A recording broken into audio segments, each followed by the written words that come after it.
Hello everyone, my name is Mike and I am the co-founder of the Wanda Pratnicka Center. Today we are going to talk more about the fate of the spirits, and we will concentrate on how that influences those who are remaining here, the living ones, us who are still incarnated on the physical earth. First of all, I would like to talk about the crisis, the energy crisis for spirits. When they refuse to cross over, they will face immediately energy depletion. As soon as the universe can perceive that they will not go, that they have on the inside, in the inner realms of their being, of their soul, if they have decided not to go away and stay close to the physical realm, they will immediately face energy lowering. So the spirits, they are slowly realizing that they are just running out of energy and they just don't know what to do and they don't know where to get that energy. They are becoming weaker and weaker, more and more apathetic, and their thinking and perception becomes difficult. And that's the moment, a very crucial moment, where their survival instinct kicks in. And so, from the human they were during physical incarnation, they are turning into beings who are solely driven by the survival instinct. So they are very, very much afraid and they absolutely don't know what to do. They are ready to do whatever it takes to replenish their energy. There are natural energy sources for them. They could, for example, draw energy from water veins or tectonic faults, and some spirits find these locations. However, they don't realize that they could have an absolutely wonderful, absolutely carefree and love-filled life on the other side. They don't need food, they don't need to drink anything, they can do whatever they desire. However, this must be a creative impulse, something from the depths of their soul. Now they have missed to cross over due to fear. They were afraid to go. They couldn't believe in a forgiving God. Also, they couldn't forgive themselves and they feared punishment. Now they don't know how to cross to the other side. It is as if the door just disappeared. They could go through to the other side of the death's curtain. Sometimes their loved ones on the other side, on the light side of life, they search for them. They want to rescue them. However, these searching souls would have to give up paradise in order to rescue lost spirits.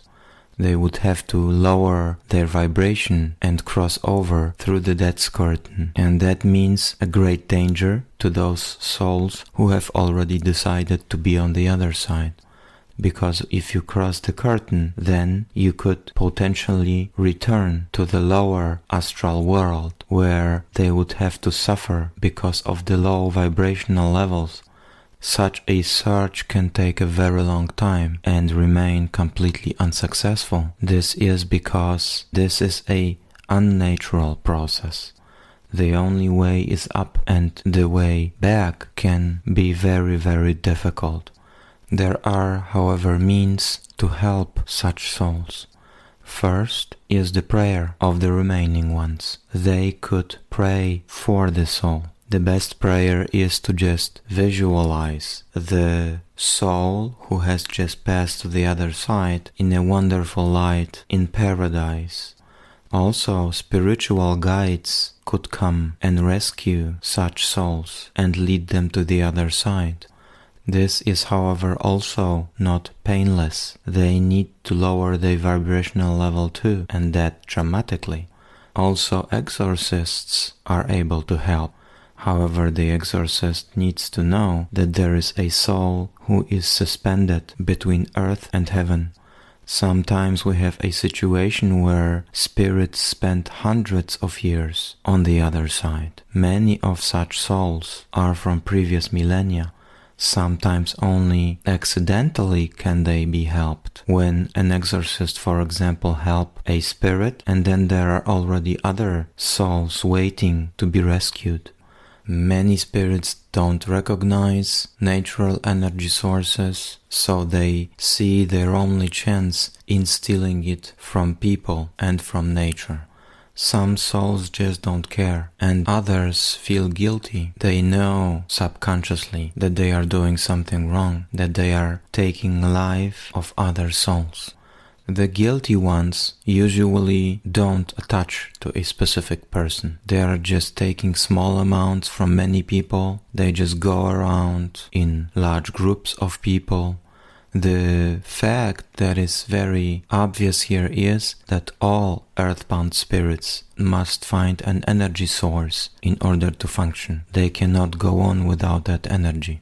They could ask God for energy and for help, but they just don't dare. They feel unworthy and they are very much afraid of God. So they prefer to steal it from animals, humans, and plants. Going to the other side is for the soul a little bit like going to a place where there is very much energy, which is true. When the soul is passing over, then it feels a very intense energy inflow, something they didn't have during lifetime, or not to that extent. So it is a little bit like going underwater, and then they go to the other side and they are deciding to stay forever. It feels so wonderful, the sea and the beauty of nature, but they don't consider that this is a completely unnatural environment for them. They're not fish, but they are thinking illusionary. It's so wonderful here. Up there, only unpleasantness awaits us, and maybe punishment, who knows? And here, alone, finally I am free, and I am so happy because of the inflow of the energy. Then they suddenly realize that they are running out of air, and so that is something they have absolutely not anticipated. They have tried to outsmart nature, but nature is so much more intelligent. They cannot find the way back. They just know they came underwater, but they don't know the way back. And that is the moment where they are starting to freak out, and then they are starting to steal the energy. Many of such souls are just returning to their families. The house is in the mourning. Every person is devastated and broken, and they are just resigned. And so they would give anything to turn back time, to be with their close ones again. And the entire family is crying out, even begging, "Stay, don't leave. How will we live without you?" However, it needs to be said again that this is a very, very selfish approach, that it shows very, very clearly the misunderstanding of death's nature. I may here give an example of my wife who has lost her mother and she couldn't function for about half a year. However, her mother's attitude and demand was not to hold her back. She had a clinical death experience and she returned and she said, "Please do not hold me back. I need to go. I will die when you are not here and you may not hold me back." And my wife, Wanda, has just let her go because of love. She gave her mother the freedom to go. She still suffered deeply and she was still in grief, but she had to find something to put her attention to. And she has found it in a newborn daughter and in a small son, but she was incapable of doing anything else during that time. And there is a very important issue that I need to tell you about grief. It is not about not experiencing grief. It is not about faking as if nothing happened. Grief must be experienced as intensely as only possible. It is very, very important for our mental health. Although we feel left and unhappy and lost with many, many problems. And so take time as much as you only need. However, you must allow the deceased person to go. You must give it the freedom. You may not be selfish in that situation, because if you are, then you will cause yourself a lot of problems originating from possession. Your life could be very, very easy if you allow the deceased to go. It could be very, very difficult, unbearably difficult if you don't. Unfortunately, when we are mourning a lot, we are not able to see what's going on around us. And so when the spirit does not decide to go away, we are going into great danger, because spirits who didn't cross and return to their family, they don't have the problem with energy. They can just take the energy from their families, and sometimes they are only jumping from one person to the other, but sometimes they are attaching themselves to one person, and so that's the moment where a possession occurs. And the mourners are usually so devastated that they don't notice the spirits entering someone in the family. And when they notice, it is often way too late, because the spirit is already attached to the emotional body of the human and has even managed to come inside the physical body. Sometimes spirit steal energy from small children. They are very energyful and enthusiastic, so this is a very easy energy source. There are more cases of that described in the chapters Mental Illness of the book Possessed by Ghosts, Exorcisms in the 21st Century. Now we are going to talk about people who are vulnerable to spirit attachment. First of all, you need to know that people in a normal state of their spirituality, in their normal consciousness, they would not allow anyone to take their energy. They would just, on the inside, protect themselves with the power they have.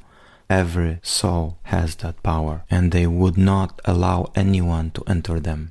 And spirits can sense that and look for people who are weak for this reason or the other. They steal energy from the weak ones, from the sick ones, from the old ones, from the intoxicated ones, especially when this is about alcohol or drugs. They steal energy from tired people, from sleep-deprived people, from nervous people, depressed people, and people who are frightened. These people already lack energy for this reason or the other, and they are not able to feel the spirit's action and react appropriately.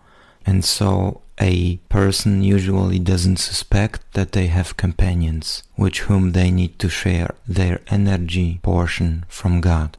Further, they lose health and strength, and they don't know why, because this is working like a leech that is attached to the energy body of the person permanently. So spirit can cause exhaustion, and that can lead to serious illness or even sometimes to death. I will talk more about this difficult subject next time. So today I am saying goodbye, and I am wishing you all the best. Until next time, bye bye.